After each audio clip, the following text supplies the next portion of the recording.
ഇന്ന് നമ്മൾ വീട്ടിൽ തന്നെ നമുക്ക് ശുദ്ധമായിട്ടുള്ള നറുനെയ്യ് ഉണ്ടാക്കാം. അപ്പം നറുനെയ്യ് ഉണ്ടാക്കുന്ന ഒരു വീഡിയോയിലേക്ക് നമുക്ക് പോവാം.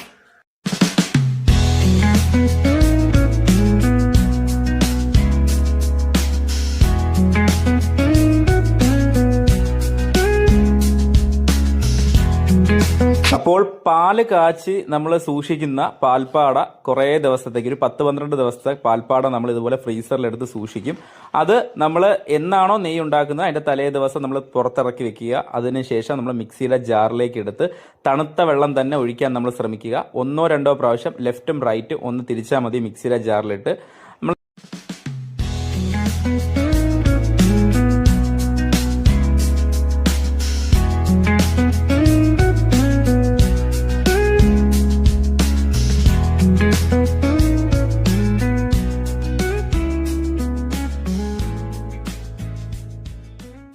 നല്ലതുപോലെ അജിറ്റേറ്റ് ചെയ്തെടുക്കുക. അപ്പൊ നല്ല രീതിക്ക് ആ വെണ്ണയെല്ലാം നല്ല ഫുള്ളായിട്ട് നമുക്ക് കിട്ടുന്നതായിരിക്കും.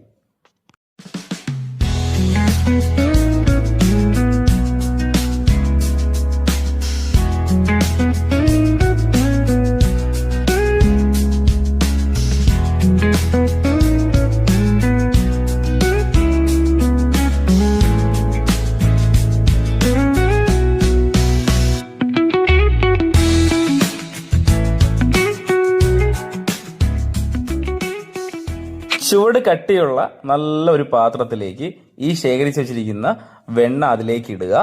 ഇട്ടതിന് ശേഷം നല്ലതുപോലെ റൗണ്ട് സർക്കിളിൽ നന്നായിട്ട് ഇളക്കുക. ഇളക്കുമ്പോഴത്തേക്കും അത്യാവശ്യം നല്ല രീതിയിൽ അത് നല്ലപോലെ ഉരുകി നല്ല ഒരു യെല്ലോ കളറിൽ നമുക്ക് കിട്ടും, വീഡിയോയിൽ കാണുന്ന പോലെ.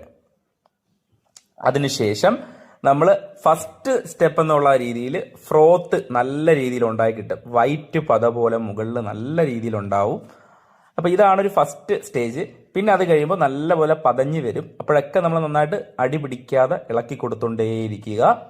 ഇത് കഴിഞ്ഞതിന് ശേഷം രണ്ടാമത് ഒരു ട്രാൻസ്പെറന്റ് ആയിട്ടുള്ള വൈറ്റ് ബബിൾസിൽ ഇങ്ങനെ വരും. ഏകദേശം അതിനകത്ത് ആ ഒരു നെയ്യ് ഇങ്ങനെ തെളിഞ്ഞു വരുന്നത് നമുക്ക് കാണാൻ പറ്റും. അപ്പോൾ ഓൾമോസ്റ്റ് നെയ്യ് ആയി കഴിഞ്ഞു. നമ്മുടെ ആ ഒരു മേക്കിംഗ്, ആ ഒരു പ്രൊസീജിയറിന്റെ പകുതി മുക്കാൽ ജോലി കഴിഞ്ഞു.